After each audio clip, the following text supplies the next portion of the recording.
minero para el mejoramiento de la industria minera en nuestro país. El día de hoy contamos con la presencia del ingeniero Esteban de la Cruz Soto, quien es ingeniero residente y codirector del área de investigación y desarrollo de la empresa Ischevec Colombia. Él ha estado inmerso en el desarrollo de diversos proyectos en Pacífico 1 y Pacífico 2 para las autopistas 4G, en la construcción de micropelotes de servicio para cimentaciones de puentes, así como la instalación de anclajes para la estabilización de taludes. Además, ha participado en la realización de distintos ensayos de carga, de tracción y carga lateral con el fin de evaluar el comportamiento de estos elementos de soporte en los diferentes tipos de suelo y sujeto a distintas solicitaciones. El día de hoy Esteban nos hablará acerca de la aplicación de estos elementos de soporte para la geotecnia y la fortificación en minas subterráneas. Entonces, pues damos la bienvenida a Esteban y espero pues que esta charla sea de su agrado. Muchísimas gracias, bienvenido Esteban y pues el micrófono es tuyo. Bueno, muchas gracias Juanjo. Pues para mí es un gusto estar acá con ustedes el día de hoy, introducirlos a nuestro trabajo, a nuestro sistema, a nuestras investigaciones y pues bueno, no siendo más, yo creo que es momento de empezar. Nosotros somos la filial de una compañía alemana que tiene casa matriz en Alemania y se encarga de la producción de estos elementos. Estos elementos son muy utilizados en el campo de la geotecnia y en la fortificación de minas también. El objetivo pues con mi presentación es más que todo hablar de cómo la geotecnia y la mecánica de rocas comparten muchos principios, muchos criterios y pues también de cómo estos elementos cumplen los requerimientos de diseño tanto para trabajos en geotecnia como en la mecánica de rocas. Pues empezaré con una presentación general del sistema, en qué consiste, pues su principio de funcionamiento en las excavaciones subterráneas y en la cimentación de estructuras, el desarrollo a nivel nacional que tenemos, los trabajos de investigación que hemos desarrollado, un breve repaso pues de lo que es el diseño de pernos y la aplicación de este sistema, de estos pernos, en un macizo con deformación plástica, conocido pues en el estado del arte de la mecánica de rocas como squeezing. Bueno, este sistema consta de una barra de acero de 3 metros, de una broca. La broca es la que se encarga de abrir el barreno, abrir el espacio, un centralizador que asegura el recubrimiento de la lechada por todo el cuerpo, y en la parte superior, pues una tuerca, una contratuerca y una platina. Están embebidas en un dado, y en la geotecnia el dado es el empalme entre la cimentación y la estructura superficial. Puede ser un edificio, puede ser un puente, puede ser una torre de energía. Acá pues vemos una sección transversal de cómo es este elemento. Acá está la barra de acero, la lechada que pues recubre la barra y el medio circundante, el terreno mejorado. Pues este es un equipo típico de perforación, una perforadora, haciendo un trabajo, en este caso llegó a 15 metros de profundidad. La barra se une cada 3 metros con unos manguitos y esto nos permite a nosotros llegar a la profundidad de diseño que necesitemos. Pues esta vista en detalle pues muestra la barra de acero, la barra titán, la lechada que la recubre y pues todo el cuerpo aledaño, que sería el terreno. Nosotros siempre buscamos que entre el micropilote y el cuerpo y el terreno circundante se dé una unión. Esta unión se conoce como el fuste. Mientras este fuste sea más fuerte, mejor transmisión de cargas voy a tener yo. Y pues si el fuste es muy débil con respecto al edificio, al puente, a la estructura que esté arriba ejerciendo la carga, si es muy fuerte con respecto a la unión que yo tengo, esta unión se va a deshacer, se va a romper esta unión, y lo que generalmente puede pasar son asentamientos y posteriores colapsos de la estructura que yo tengo. Entonces a mí me interesa que la unión entre mi micropilote y el medio circundante sea muy fuerte. Pues acá hay varios ejemplos de las barras que se manejan. Acá hay unos micropilotes exhumados. Manejamos distintas denominaciones para nuestras barras, para nuestros elementos. Acá me habla de un diámetro exterior, 73 milímetros de diámetro exterior. Tenemos 35 milímetros de diámetro interior. La barra es hueca, es autoperforante. Quiere decir que esta misma barra perfora, sirve como armadura para sostener las paredes del barreno y por esta misma barra se inyecta. Como es hueca, por esta cavidad es donde ingresa la lechada de cemento. Esta barra suple mucho los encamisados que generalmente se conocen pues en la aplicación de los elementos para la geotecnia. Entonces es un trabajo mucho más rápido. Una propiedad que nosotros cumplimos muy bien es que al tener una rosca trapezoidal con un ángulo de 45 grados, aseguramos que las fisuras que se puedan generar en la unión entre la barra de acero y la lechada, que es tan importante, sean menores. Cosa que no ocurre pues con los sistemas o con los elementos convencionales, los micropilotes convencionales, que pues tienen una rosca no trapezoidal con un ángulo muy bajo, y este ángulo favorece que haya una fisura muy grande entre la lechada y la barra. Entonces permite la percolación de agua, la entrada de agua u otros agentes, y desintegran mucho esta unión al poco tiempo de haber sido instalado. Entonces, lo que pasa es que hay un fuste muy débil, hay una relación muy débil entre el micropilote y el medio circundante. Sometiendo pues nuestro micropilote a un ensayo a compresión, en este caso pues vemos distintos ejemplos de entre 15 y 120 toneladas, observamos que pues cuando aplicamos las 120 toneladas, todas las fisuras son menores o tienen una amplitud menor a 0.05 milímetros. Este es un ejemplo pues de una torre de apartamentos en Sabaneta de 20 pisos, trabajos que nosotros hicimos. Este fue el centro comercial Mallorca, la ampliación del centro comercial. Y bueno, vamos a hablar ahora del principio de funcionamiento de estos elementos en la geotecnia y en la mecánica de rocas.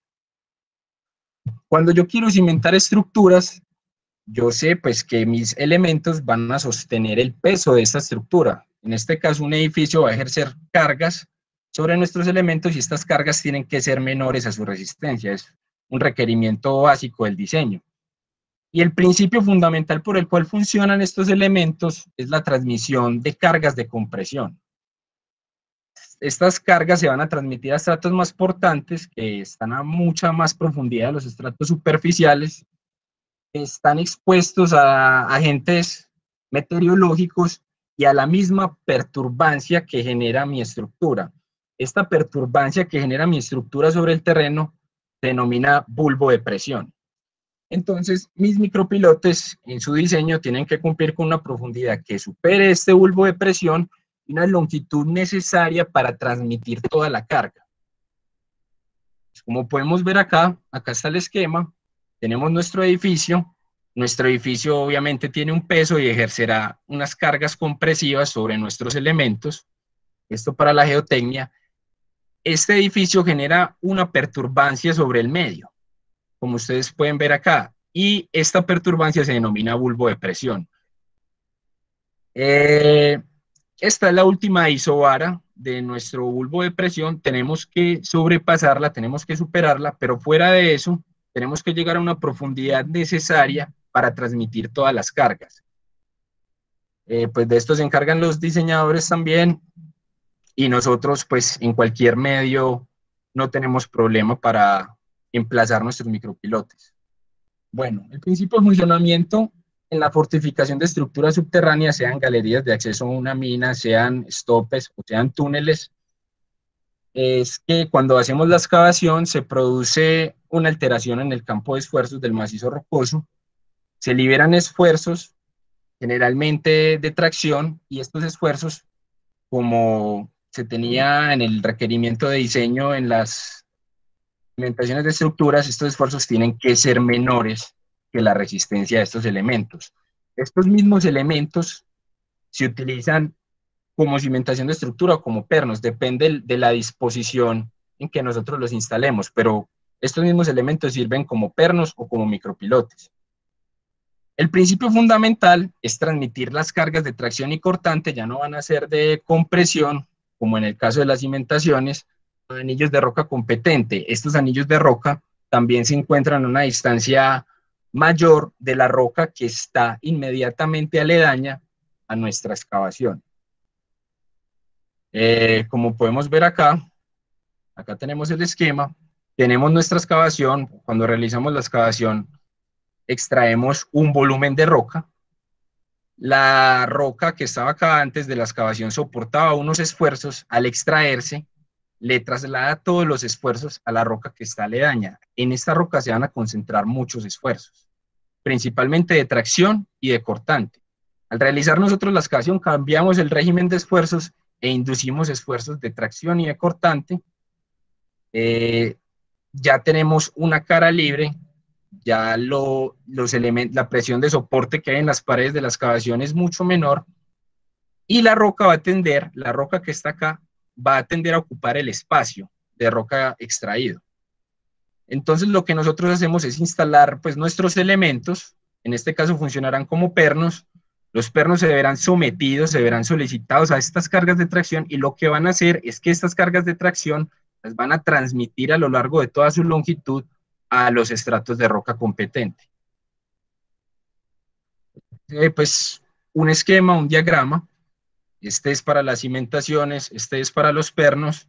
Las cargas se transmiten a lo largo de su longitud, a lo largo de todo el fuste, que como lo decía anteriormente es la unión que se crea entre el micropilote y el terreno. Esta transmisión se tiene que dar en terrenos competentes. En los terrenos blandos no se da la transmisión de carga. Y acá está el esquema para la transmisión de carga de los pernos. Acá se transmiten cargas de tracción, acá se transmiten cargas de compresión a lo largo de toda su longitud. Bueno, nosotros hemos desarrollado muchos ensayos, muchos trabajos de investigación. Los ensayos generalmente son de compresión y de tracción, constan de un gato, unas vigas, deformímetros y manómetros. ¿Qué buscamos hacer con esto? Pues buscamos ver el comportamiento que tienen nuestros micropilotes a las distintas solicitaciones de carga. Tenemos lapsos o periodos de 15-14 minutos en los cuales aplicamos las cargas. Como ven acá, en los primeros 15 minutos aplicamos con el gato hidráulico 10 toneladas, pasados ya otros 15 minutos incrementamos a 20 toneladas. Tenemos acá las lecturas. Como pueden ver acá, sometimos a uno de nuestros elementos a que soportara cargas de compresión, liberamos la carga, observamos una recuperación muy buena. Este micropilote, como ven, evidentemente está todavía en su régimen elástico. También hemos desarrollado ensayos en el oriente antioqueño. Nosotros nos interesa mucho el comportamiento en suelos cohesivos y en suelos aluviales, en suelos con una alta componente de friccionante.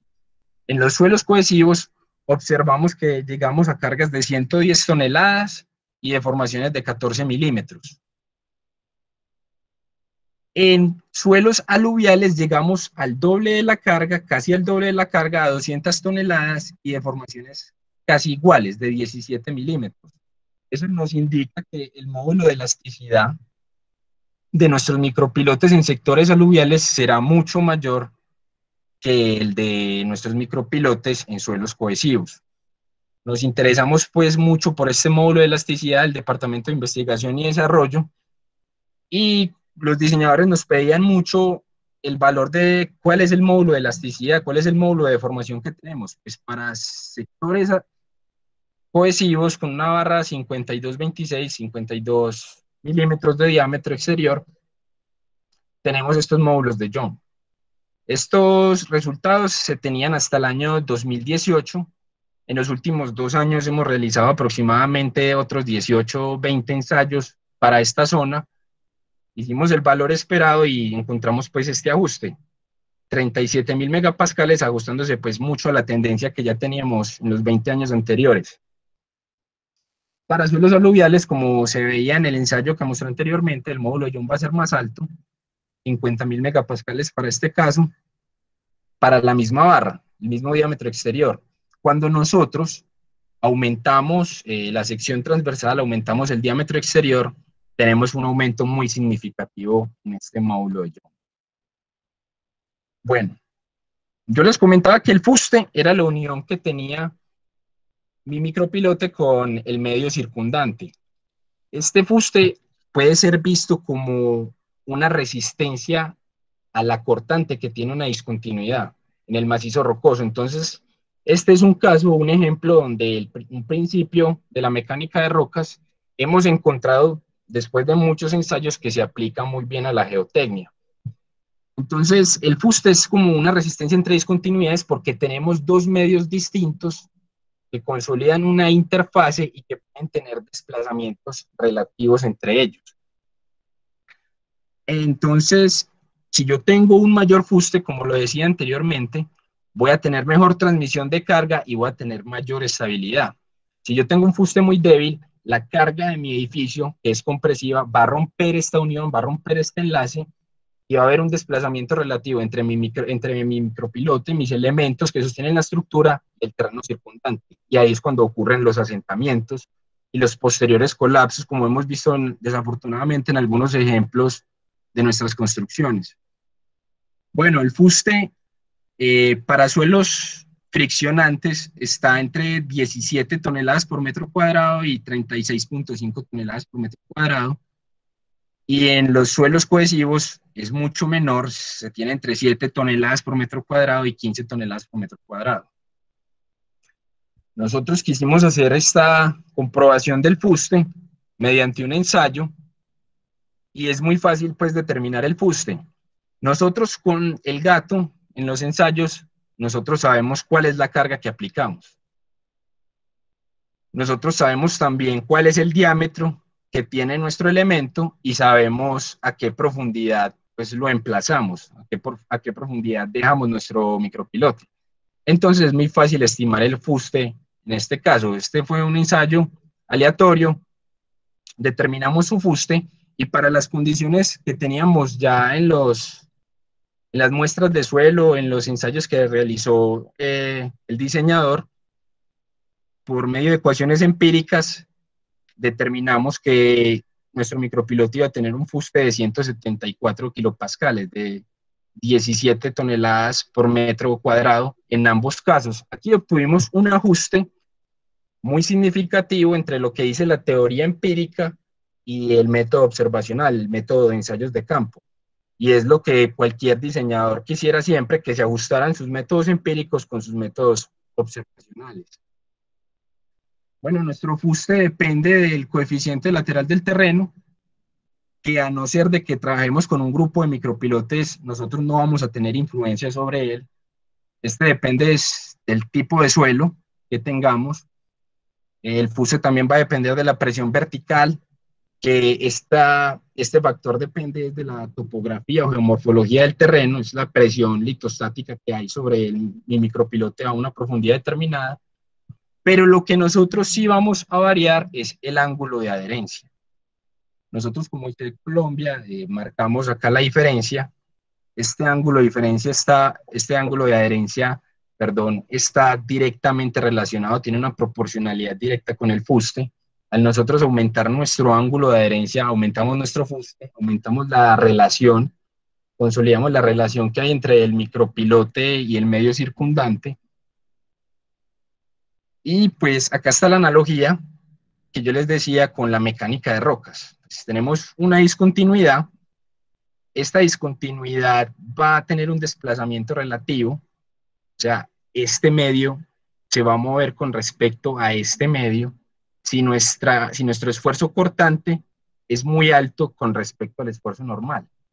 En este caso, el que haría las veces del esfuerzo cortante, el que haría que originara un desplazamiento entre mi micropilote, que asumo que es este de acá, y mi medio circundante, el que asume las veces del esfuerzo cortante sería el edificio, la carga que ejerce el edificio sobre nuestro elemento. Sin embargo, si nosotros consolidamos el fuste, que haría las veces del esfuerzo normal acá, aumentamos su resistencia. Aumentamos la resistencia de esta discontinuidad. Entonces lo que tendríamos es un medio muy estable que permitiría la perfecta transmisión de cargas que ejerce nuestro edificio, y ese sería pues nuestro objetivo. Los criterios que se utilizan en la mecánica de rocas, pues más ampliamente conocidos para determinar la resistencia a las discontinuidades es el criterio de Patton y de Barton-Bandis. El criterio de Patton me habla de que cuando en nuestras paredes de la discontinuidad, nosotros tenemos unas paredes muy rugosas, muy dentadas, mientras más dentada sea la pared de mi discontinuidad, pues más esfuerzo normal y más resistencia al corte tendré. Nosotros haciendo pues ensayos, determinamos que los ángulos para sectores aluviales, los ángulos de adherencia que se generaban para sectores aluviales con esta barra son de esta magnitud de 71 grados y llegamos a resistencias de fuste de 20 toneladas por metro cuadrado. En el criterio de Barton-Bandis lo que utilizamos pues es el coeficiente de rugosidad que tienen estas juntas, que se determina fácilmente de los núcleos de roca que se recuperan en esos estudios de suelos y de la compresión que tiene, la resistencia de la compresión que tienen las paredes de mis discontinuidades. También pues cogimos un ensayo aleatorio por medio de las relaciones empíricas y la teoría empírica que se tiene, llegamos a que nuestro micropiloto iba a tener una resistencia de 253 kilopascales, y según pues nuestros ensayos para este tipo de suelos con este tipo de barra, se tiene un rango de esta resistencia. Como vemos, pues acá también el modelo empírico se ajusta mucho al observacional. Nosotros hemos realizado ensayos, hemos realizado simulaciones de nuestro micropilote con el programa RS-Pile. Observamos que los primeros asentamientos se generan hasta los 8 metros y se tienen desplazamientos de 3.6 milímetros. Y esta es la transmisión de la carga axial. Como vemos en los primeros estratos que no son competentes y que están muy alterados, no se da transmisión de esta carga. Pero a medida que entramos a los estratos competentes, también a partir de 8 metros, vemos que esta curva se vuelve muy exponencial, se empieza a transmitir mucho esta carga. También hicimos modelaciones para el pandeo. Calculamos que este fue un trabajo realizado en Las Palmas.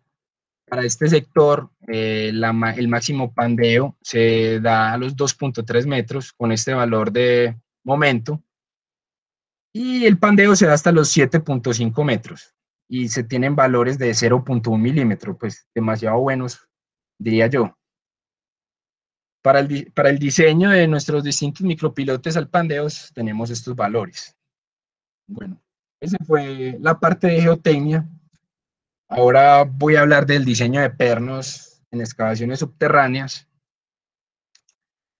Para nosotros, cuando nosotros vamos a diseñar un perno en excavaciones subterráneas, nosotros tenemos que tener muy presente la condición de carga, la condición de esfuerzos que tenemos. También tener muy presente qué arco de presión, qué arco de falla se va a desarrollar alrededor de mi excavación. Esto se conoce como el radio de plasticidad. A partir de estos dos elementos, nosotros ya sabemos qué criterio de falla y qué metodología de diseño usar y cómo combinar distintos sistemas de soporte para que me sean compatibles. Una vez ya tenemos estos 4 factores determinados, ya sabremos cuál es el tipo de perno que vamos a utilizar, cuál es la longitud del perno que vamos a utilizar, el diámetro del perno y el espaciamiento. Entonces yo tengo 2 condiciones de esfuerzo, tengo condiciones bajas o tengo condiciones altas. Las condiciones bajas se me dan en excavaciones subterráneas con muy baja cobertura, muy poca profundidad. En ese tipo de excavaciones se presentan muchas discontinuidades, generalmente están abiertas, y cuando estas discontinuidades están abiertas y bien desarrolladas me producen caída de bloques, y esta caída de bloques se va a dar en un rumbo preferencial de falla. Cuando tenemos condiciones altas de esfuerzos, nuestras excavaciones están a gran profundidad. Cuando tenemos grandes profundidades en nuestras excavaciones, vamos a desarrollar grandes esfuerzos litostáticos y tectónicos, y dependiendo del tipo de roca que yo tenga, en que esté inmersa mi excavación, dependiendo de ese tipo de roca, dependiendo del tipo de macizo, si es blanda o dura, se van a desarrollar los fenómenos de rock bursting, que es cuando la energía de deformación producto de todas las cargas que yo tengo, se libera de una manera muy súbita y se produce un estallido de roca. Este estallido de roca son fracturas de gran persistencia, de mucha longitud, siendo este un factor, si no se tiene estudiado previamente, muy difícil de controlar. Y para los macizos blandos, los macizos más plásticos, con roca de menor competencia, se presenta el fenómeno de squeezing, que es una plastificación de la roca. En este fenómeno, pues la energía de deformación se libera paulatinamente en forma de convergencia de las paredes de mi excavación. Pues este factor es mucho, este fenómeno es mucho más fácil de controlar, pero sin embargo es de gran relevancia cuando vamos a diseñar. Bueno, cuando yo hago una excavación, inmediatamente alrededor de mi excavación, la roca que está inmediatamente aledaña, me desarrolla una zona de falla. Esta zona de falla se da por los esfuerzos inducidos de tracción y de cortante. Después de esta zona de falla, es decir, a mayor longitud desde la pared de mi excavación, ya se me desarrolla el arco de presión natural. Si yo estoy en mi excavación y hago un logueo, hago una perforación horizontal desde una de las paredes de mi excavación, generalmente pues se tiene estipulado que desde la pared de mi excavación, adentrándome 2.1 metros, si recupero el núcleo, obtengo un RQD muy bajo. La roca que se encuentra en esta zona 1 está demasiado fracturada, tiene una fracturación muy intensa. Si yo continúo del 2.1 metros a 8.5 metros, cuando recupero el núcleo, encuentro pues todavía un patrón de fracturamiento, pero mucho menos intenso. Y a partir de los 8.5 metros, desde la pared de mi excavación, ya obtengo RQDs muy buenos. Esta roca es prácticamente la misma roca que estaba acá antes de realizar la excavación, y en esta roca es que yo debo emplazar mis pernos para tener una mejor transmisión de carga de tracción. Bueno, antes de yo realizar mi excavación, yo tengo un campo de esfuerzos, sigma sub O. Cuando realizo mi excavación se inducen esfuerzos de tracción y de cortante en la zona de falla, en el arco de falla, el arco más cercano a mi excavación. Cuando me alejo pues a mayor distancia,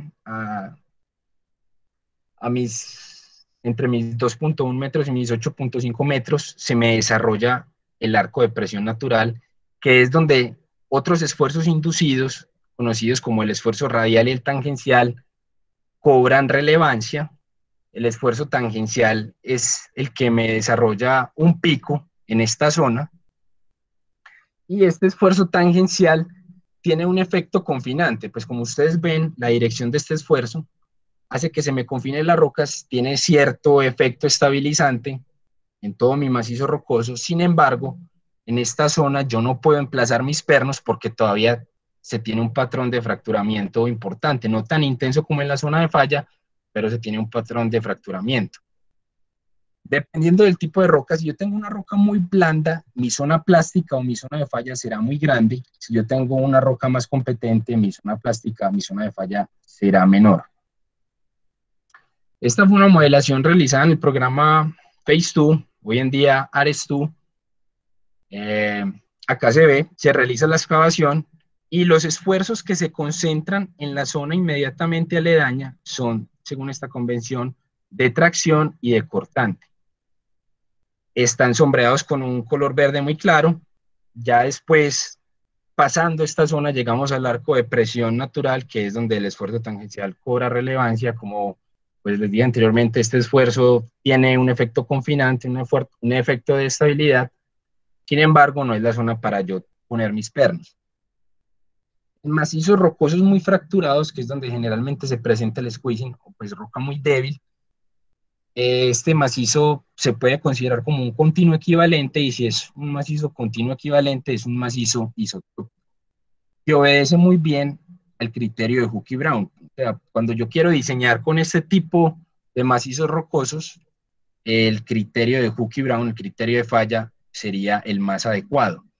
Se generan bloques pequeños, generalmente del mismo tamaño, y estos bloques, lo más correcto es que se discreticen con un análisis numérico de elementos finitos. Estos elementos finitos para este tipo de bloques de roca que se me generan son los que mejor me resuelven las ecuaciones de tensión de formación que se originan cuando hago una excavación.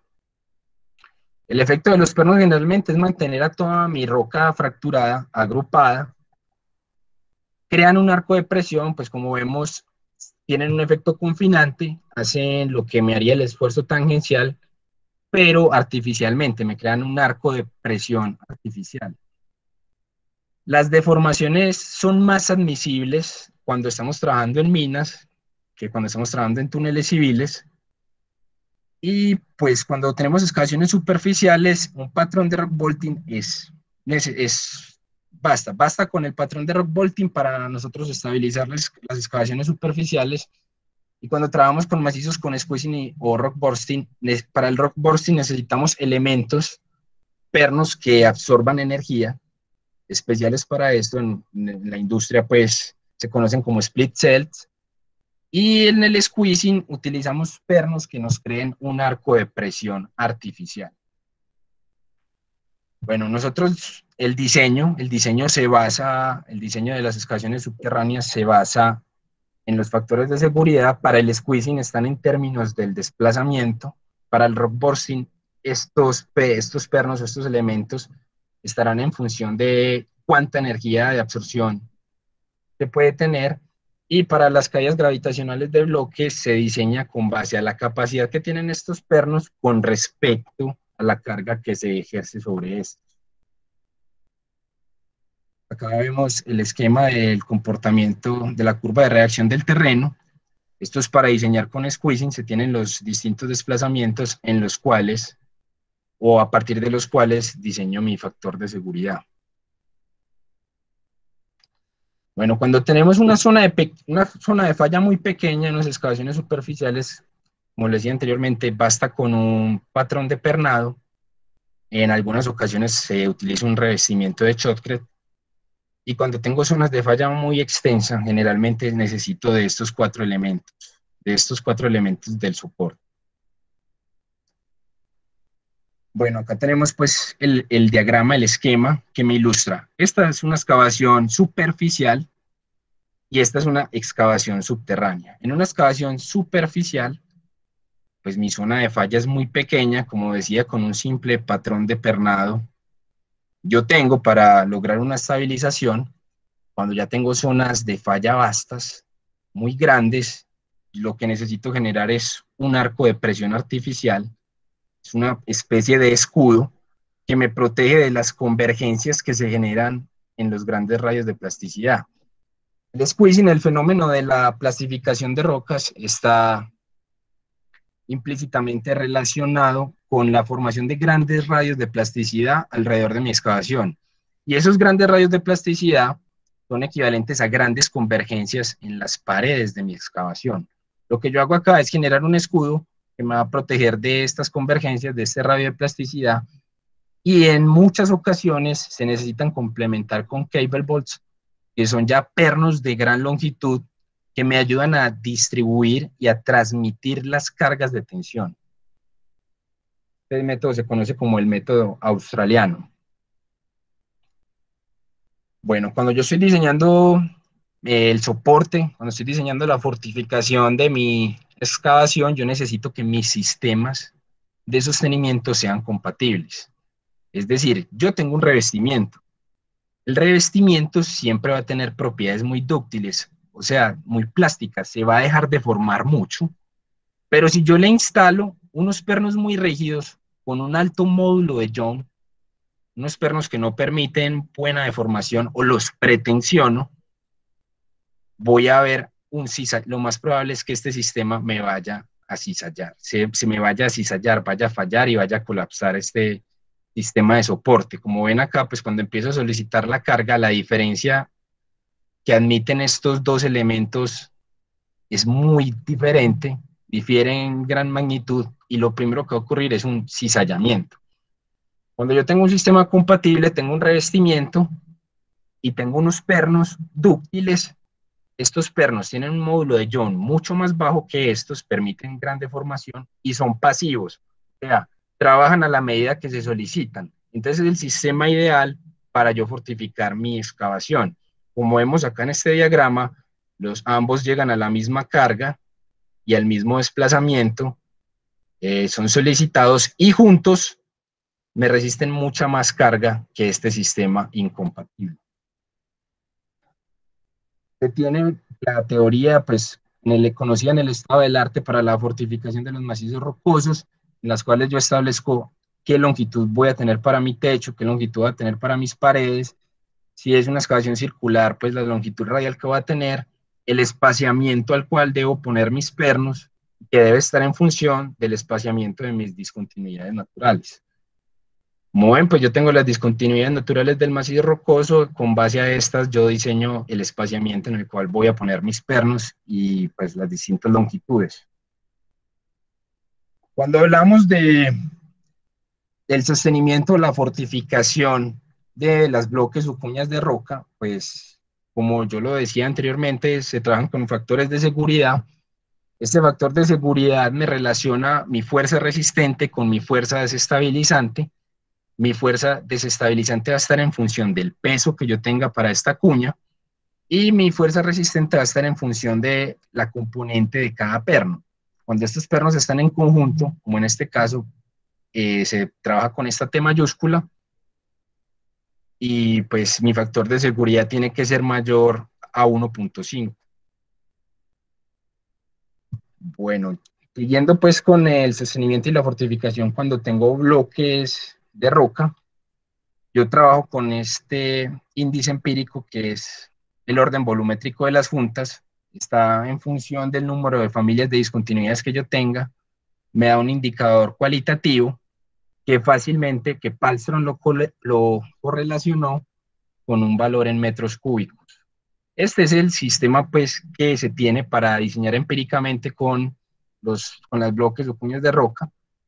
Yo ya de mi estudio de suelos de la distinta recuperación de muestra que hice, yo tengo el peso unitario de estos bloques y con el valor que tengo en metros cúbicos sé cuál es el peso de esa cuña, sé cuál es la fuerza desestabilizante que esa cuña va a ejercer sobre las paredes de mi excavación. Este cálculo empírico también se debe ajustar muy bien al programa de elementos finitos y al método observacional. Cuando hablo de método observacional en excavaciones subterráneas, hablo de extensómetros, celdas de presión, pues los distintos métodos que se tiene para ver en campo la realidad. Con base a la fuerza desestabilizante que yo tengo, pues tengo los datos técnicos de mis distintos elementos. Estos son los elementos generalmente usados en el diseño de la fortificación de mis excavaciones subterráneas cuando hay cuñas de roca. Acá aparecen pues los distintos valores de rotura.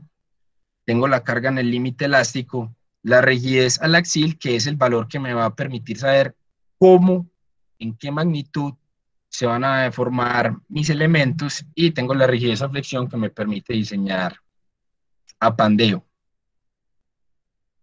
Bueno, en las excavaciones subterráneas, acá vemos pues los pernos convencionales y acá vemos el perno titán. Se hizo un ensayo de extracción o de arrancamiento en las paredes de estas excavaciones. Se vio que cuando sometíamos un perno convencional a una magnitud de 30 toneladas, las deformaciones en este perno convencional se volvían exponenciales, alcanzaba su punto de excedencia, como pueden verlo. Y cuando sometíamos estos pernos a una carga de 60, cuando sometíamos nuestros pernos titán, a una carga de 60 toneladas, pues vemos que todavía conserva su régimen elástico y lo llevamos al doble de la magnitud al que sometimos al perno convencional. A nosotros también nos interesa mucho la transmisión de la carga de tracción en estas excavaciones subterráneas. Es el principio fundamental con el cual diseñamos, y vemos que la transmisión de las cargas de tracción, o sea, el fuste, es mucho mayor en nuestros micropilotes, en nuestros pernos, que en el perno convencional. Bueno, acá está el caso particular de aplicación, nuestro macizo que es afectado por el squeezing. El squeezing generalmente se presenta en rocas vulcanosedimentarias de baja competencia, muy blandas, y el macizo rocoso generalmente tiene que tener un GSI menor a 40. Vemos acá pues una modelación, este es el radio de plasticidad que se genera, y estas son las convergencias, son los distintos cierres que me genera ese radio de plasticidad. Así es como va a quedar pues nuestra excavación subterránea si no instalamos un soporte. Singoel y Jedwa determinaron pues criterios para identificar el potencial riesgo de squeezing. Sin embargo, el mundialmente aceptado y utilizado es el de Hug Marinos, que parte del criterio de Hug y Brown para estimar la resistencia del macizo rocoso y la deformabilidad de este. Pues ellos utilizan la resistencia a la compresión de la roca intacta, el GSI y el MI para determinar la deformabilidad y la resistencia del macizo rocoso. Sakurai estableció que la relación entre la resistencia del macizo rocoso y el campo de esfuerzos presente eran muy importantes para determinar el porcentaje de cierre o el porcentaje de deformación que va a tener mi excavación. Hug Marinos complementaron, sacaron estas ecuaciones empíricas. Esta me determina el radio de plasticidad, esta la deformación que hay en las paredes de mi excavación, y estas ecuaciones generalmente se ajustan muy bien al programa de elementos finitos. Bueno, siguiendo con Hug y Marinos, ellos tomaron un macizo rocoso, su perfil longitudinal, acá vemos las distintas abscisas. Observemos que se tienen las coberturas para estas abscisas, las profundidades a las cuales van a estar, y entre la abscisa 8500 y la 9500 se tiene la mayor cobertura. Y observemos que acá, entre la abscisa 8500 y 9500, se tiene el mayor porcentaje de deformación, es decir, están directamente relacionadas la cobertura y la generación de un campo de esfuerzos. Es decir, si yo tengo mi excavación a una profundidad mayor que otra excavación, mi campo de esfuerzos en la excavación que está a una cobertura mayor será más importante y ejercerá un cierre en esta excavación más significativo. En este mismo macizo rocoso se instaló el soporte, se hizo la simulación instalando el soporte brinda un aporte de 1 megapascal y me redujo la deformación de un 13.5% cuando no estaba soportada a un 2.5%. Esta es una curva de distribución probabilidad, como pueden ver, aproximadamente hay un 80% de probabilidades de que las deformaciones en mi macizo rocoso soportado estén por debajo del 6%, mientras que hay un 30% de probabilidades de que las deformaciones en mi macizo rocoso no soportado sean superiores al 10%.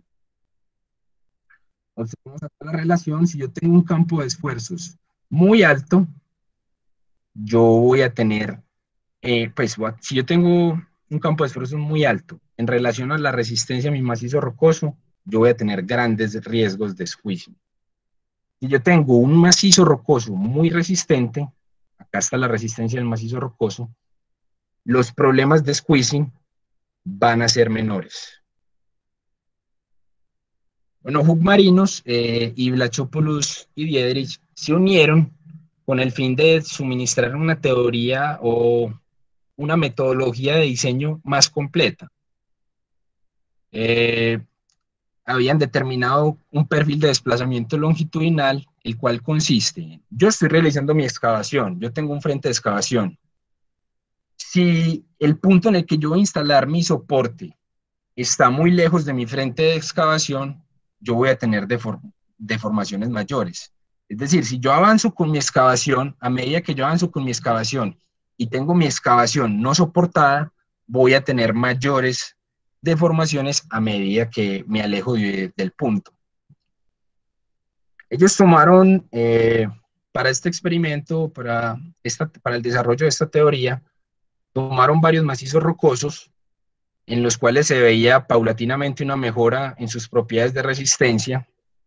Como se observa acá, hay un macizo A, hay un macizo B, un macizo C, y pues paulatinamente voy teniendo mejores propiedades de resistencia. Acá tengo mi macizo A, mi macizo B, el C, el D y el E. Siendo el E y F los macizos más rígidos de mejor resistencia y siendo mi macizo A el de menor resistencia. Como observo, mi macizo A va a ser un macizo muy plástico y paulatinamente, a medida que yo avance con mi frente de excavación, cada metro que yo me aleje de un punto con mi frente de excavación, yo voy a tener deformaciones de 6.6%, mientras que en los macizos E y F, como son tan rígidos, cada vez que yo me aleje de un punto de referencia con mi frente de excavación, las deformaciones se van a concentrar más en un punto, no va a ser una deformación paulatina.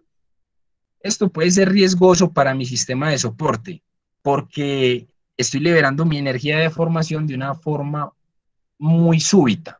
En cambio, si yo disipo la energía de deformación que me ejercen las cargas de manera paulatina, voy a tener mayor control sobre mi soporte. Pues para ir finalizando ya con la presentación, Blachopoulos y Diederich determinaron un punto específico, terminaron teniendo el radio de plasticidad y los desplazamientos básicos que se sacan del criterio de Hooke y Brown.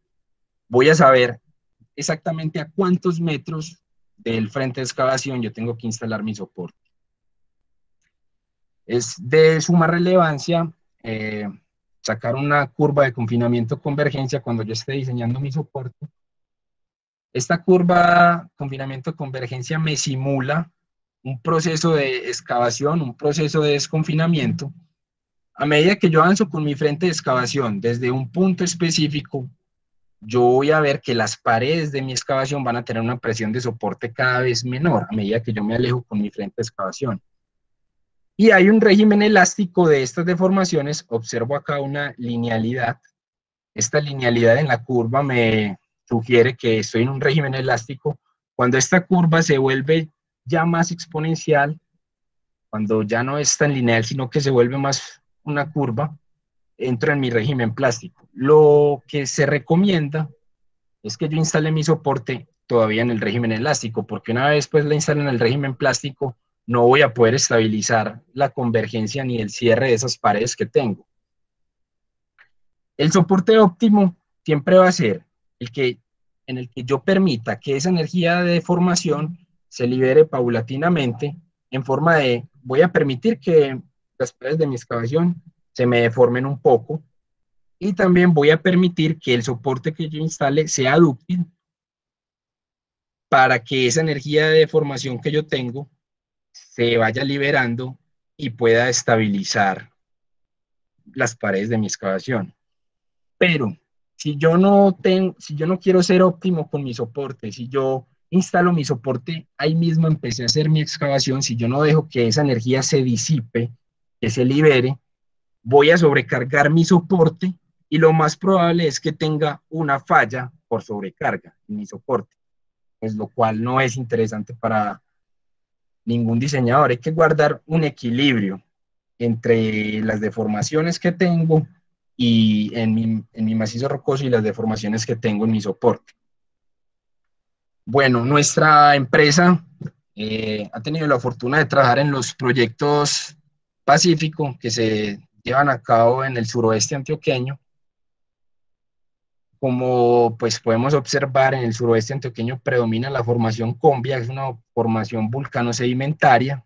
Acá observamos el municipio de Jericó, el municipio de Pueblo Rico, acá está Puente Iglesias, y vemos que predomina la formación Combia en esta zona.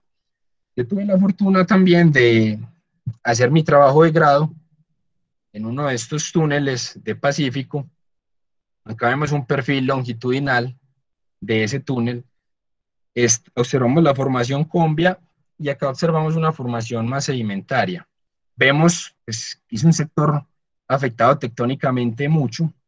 Observamos una discordancia en la disposición de las estructuras geológicas y es un tramo de 3 kilómetros por el cual pasan 3 fallas regionales, pues ya se pueden hacer una idea de lo afectado que está este terreno. La formación Combia consiste en brechas y todas volcánicas, primordialmente, y también se tiene algo la formación Amagá, que son areniscas y lutitas. Pues acá observamos la roca típica que se encuentra. Yo determiné una zona de estudio, pues basada en los proyectos que ya tenía. Vemos las familias de discontinuidades, que son bloques muy pequeños, que tiene esto de GSI, de peso unitario, y hicimos un análisis con el RS2. Observamos que cuando ya cumplimos todo el proceso de excavación, todo el proceso de desconfinamiento, observamos unas deformaciones máximas de 10.8 centímetros en esta pared axial, en esta pared hastial. Y pues vemos estas deformaciones en el piso. En fin, esta excavación va a converger mucho, es un radio de plasticidad muy grande. Entonces vamos a determinar su curva confinamiento-convergencia. Observamos este comportamiento, es elástico hasta que el PI es igual a 0.1. Entonces, en esta zona es que debo instalar mi soporte.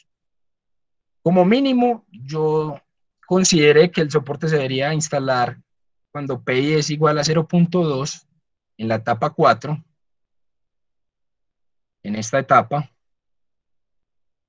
y instalé mi soporte. Instalé primero el shotcrete y miren pues cómo el shotcrete redujo mucho esta convergencia.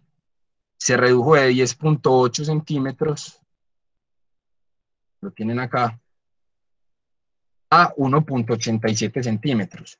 Sin embargo, yo observo pues que tengo un levantamiento de piso muy considerable del orden de 7 centímetros.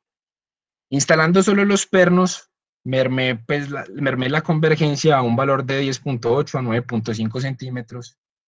Entonces yo tengo que combinar, eso me llevó a concluir que tenía que combinar el shotcrete con mi pernado. En el programa digité, pues ingresé las propiedades que tienen mis elementos, los elementos de Ichevec. Instalé ya el soporte con shotcrete y con pernos. Llegamos a una reducción de 2.09 centímetros en esta pared axial. Sin embargo, observo que todavía es muy significativo el levantamiento que tengo en el piso, es de 6 centímetros. Lo mermé apenas 1 centímetro con lo que tenía acá. Entonces, eso me llevó a concluir que la instalación del soporte se tenía que hacer en etapas incluso anteriores a la etapa 4. Modelé y simulé en varias etapas y llegué a la conclusión de que lo mejor que podía hacer era instalar mis pernos en la etapa 2 y mi shotcrete en la etapa 3, obteniendo estas deformaciones en el piso de 4 centímetros, deformaciones ya muy aceptables, muy admisibles, y bueno, así concluí la modelación. Para concluir, pues tengo que, cuando instalamos un soporte más rígido que el medio, estos elementos van a movilizar toda su capacidad, se van a sobrecargar y es muy probable que lleguen a su punto de excedencia y fallen. Cuando instalamos un soporte dúctil en un medio muy dúctil, vamos a favorecer la liberación de energía de formación de manera muy paulatina, lo cual favorece la capacidad del elemento y disminuye mucho mi riesgo de falla. Tanto en la geotecnia como en la mecánica de rocas, como principio de diseño, se busca la transmisión de cargas a estratos de roca más competente desde el medio perturbado. Buscamos una congruencia entre los módulos y logramos un fuste adecuado. Para la geotecnia, cuando nosotros instalamos nuestros micropilotes, nosotros mejoramos el medio, es decir, incrementamos el módulo de Young del terreno y eso hace que tenga gran compatibilidad con nuestros elementos. Bueno, muchas gracias por su atención.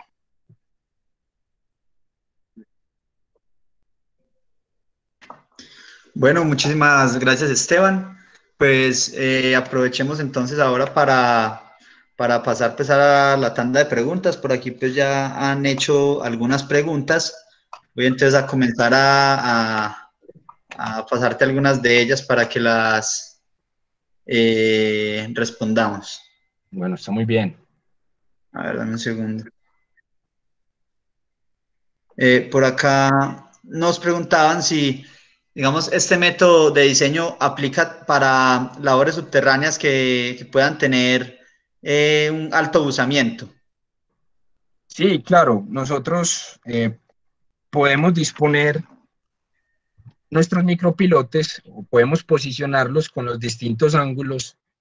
Tenemos, tenemos que tener el régimen de esfuerzos que allí se presente. El buzamiento implica una preferencia en las direcciones de deformación y con el ángulo, con las componentes que tenemos de fuerzas para nuestras distintas posiciones, podemos estabilizar perfectamente esta condición.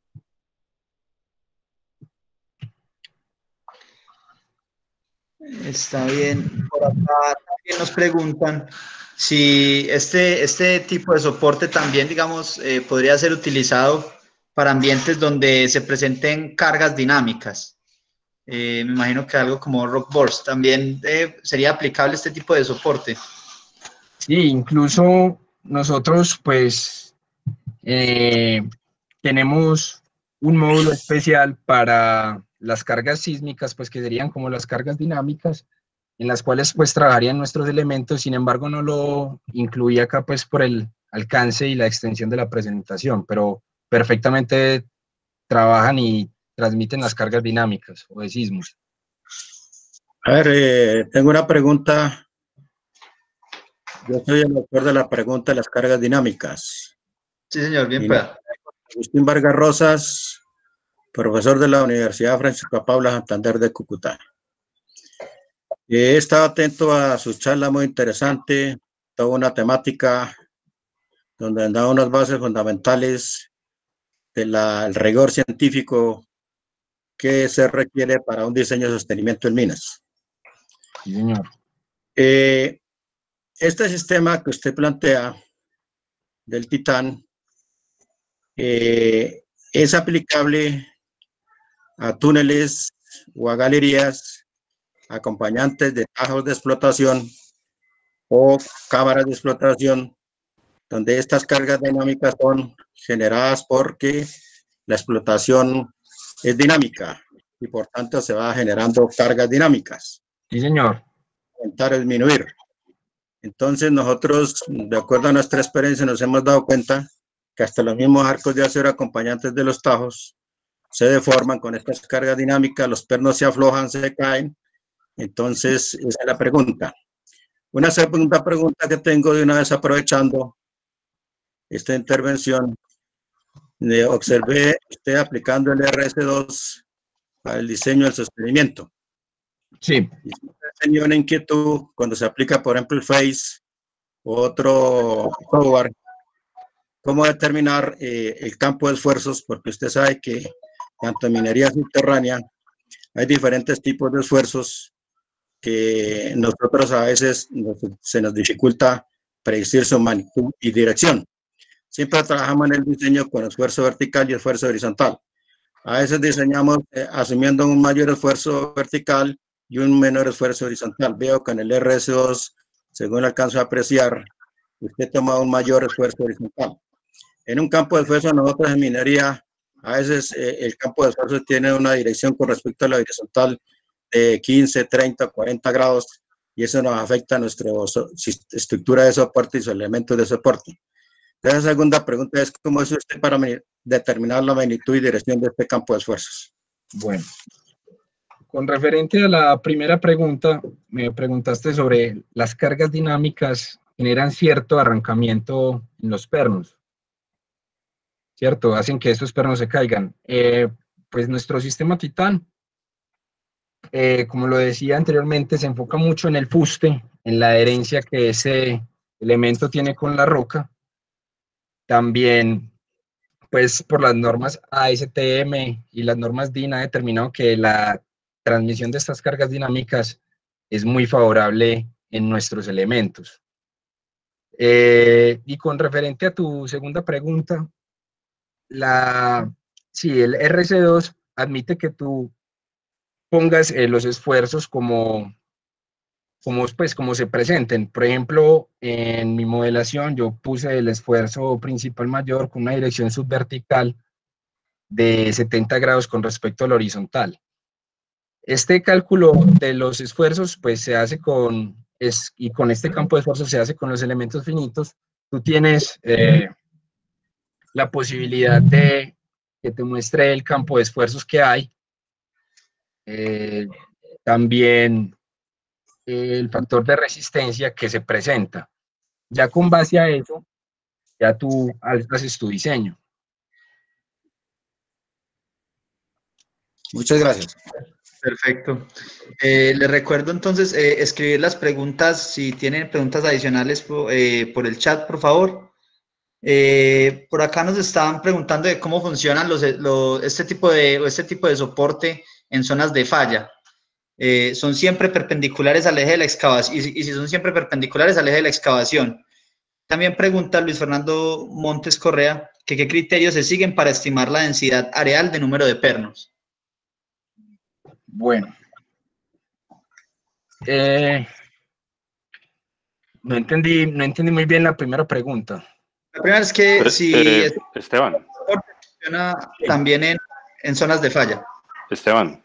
Sí. Hola, buenas tardes, Luis Montes. Si quieres yo hago la pregunta en directo. O sea, cuando, por ejemplo, lo que mostraste del túnel que atravesaba las formaciones Combia y Yamagá, sí. uno sabe que una zona de falla es una zona muy continua y sobre todo es una área grande donde hay una disminución del tamaño de la roca y que no cambian las propiedades mecánicas. Es una zona de daño. En esa zona de daño, ¿cómo defines, por ejemplo, cuál sería, por ejemplo, el largo de los pernos? ¿Sí? Sería esa zona de falla. Uno quizás, donde no hay fallas, uno entiende pues toda la teoría que mostraste, pero en la zona de falla, ¿cómo haces? Y lo segundo... bueno, dale. Sí, mira, cuando estamos haciendo el diseño de las distintas secciones del macizo rocoso, yo ahí en la sección de control que mostré era para una zona promedio que se tiene. No cogí la zona álgida de la falla. ¿Qué pasa cuando yo meto esta zona de falla en el programa RS2? Muchas veces las ecuaciones que me hacen estos elementos finitos no me van a converger a una solución.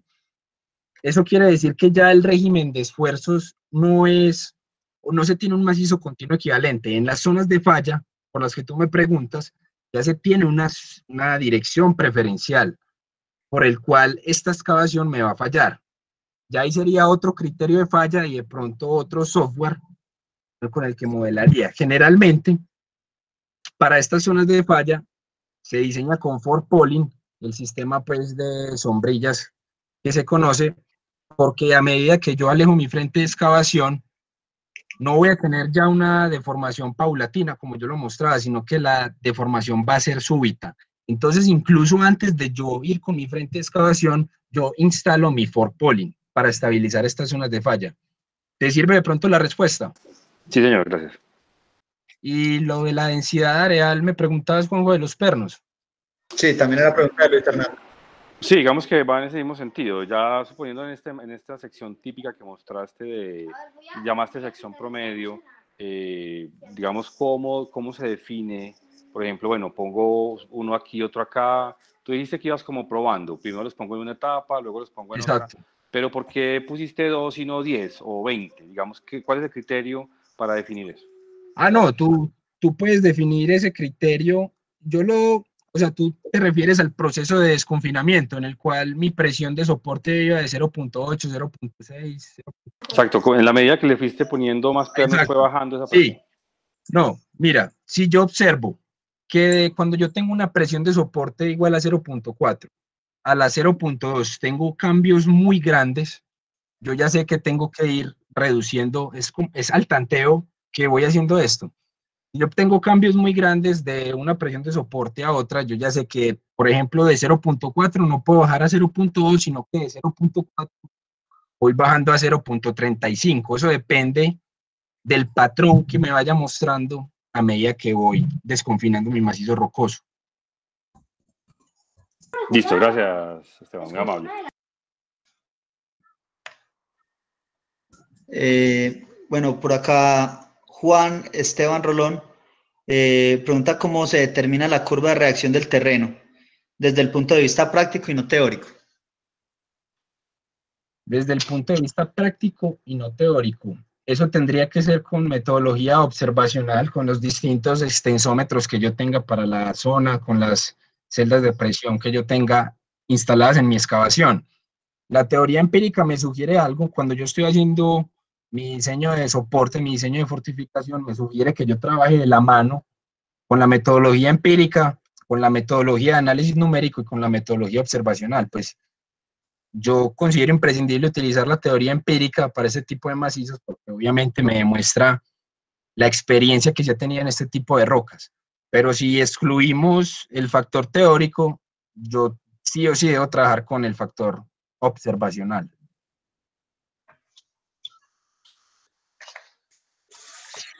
Perfecto.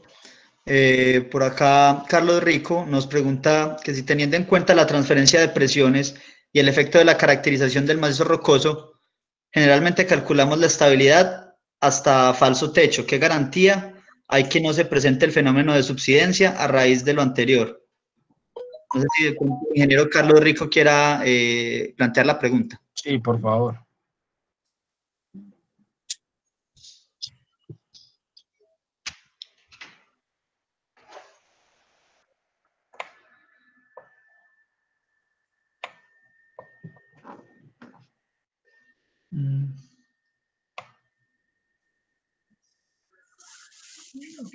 Bueno, no sé si está por ahí el ingeniero Carlos que hizo la pregunta, si de pronto la quiere preguntar. Ya, ¿cómo manejo el efecto de la posible subsidencia? Ya. Bueno, Sí. acá tengo que saber qué tipo de roca tengo, cómo es el patrón de las discontinuidades, de las fallas que yo tengo. Obviamente, pues el RS2, el programa de eventos infinitos, me va a suministrar qué tipo de desplazamientos puedo tener allí. Con base a eso, para evitar la subsidencia, yo consideraría que sería muy bueno hacer preinyecciones en el techo de mi excavación. Y en este tipo de macizos que se puede presentar esta zona, como lo decía anteriormente, el fort polling puede ser un sistema de fortificación muy utilizado.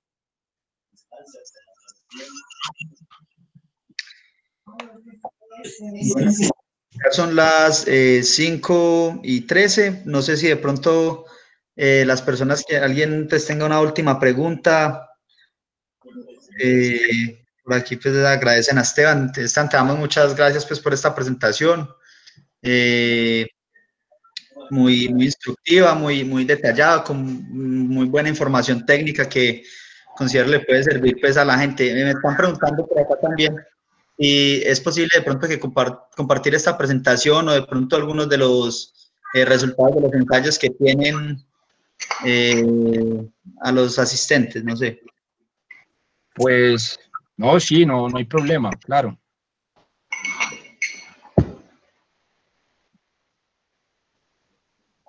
Bueno, yo creo que pues yo te envío a ti la presentación y ya tú... Perfecto. Juan José. Sí. Juan José. Hola. Hola, profe. Hola. ¿No hay más preguntas para de pronto hacer un comentario final, además de felicitar a Esteban? Sí, profe, bien pueda, hágale. Esteban, felicitaciones. Excelente profe, presentación. muchas gracias. Muchas gracias. Me encanta que reavivas nuevamente el método de Patton, sobre todo que creo que Juan José también lo sabe, está ahora bastante, se está estudiando bastante las discontinuidades y el ángulo, y digamos ese método dilatante de Patton está volviendo a revivirse, que había quedado un poquito, que había dejado un poco ahí en el almacén trasero de la geomecánica. Entonces me encanta, y sobre todo la precisión que haces en el ángulo de corte que hace en el momento en que entra el perno.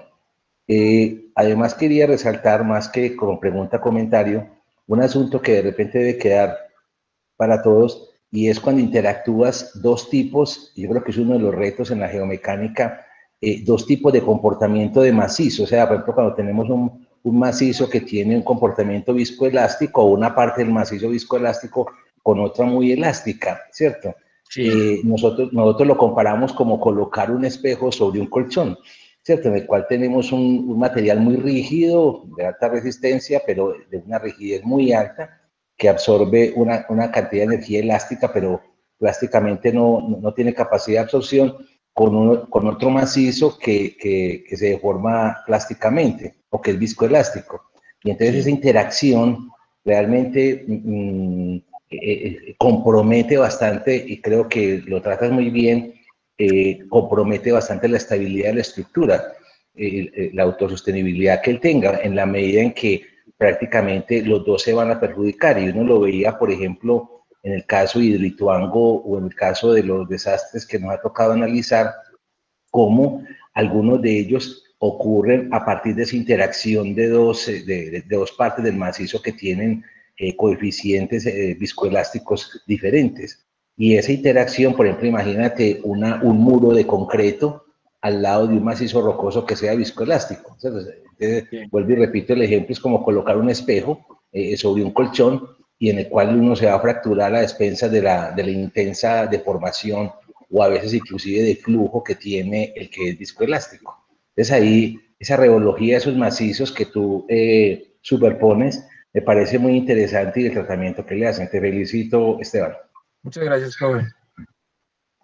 Bueno, entonces pues queda, por último, agradecerle a Esteban y a los participantes pues, del día de hoy. Fuimos casi 90 y... José. Sí, profe.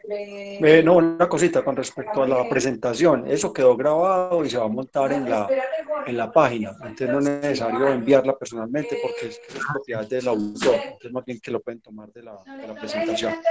Está bien, es verdad. Sí, todas las grabaciones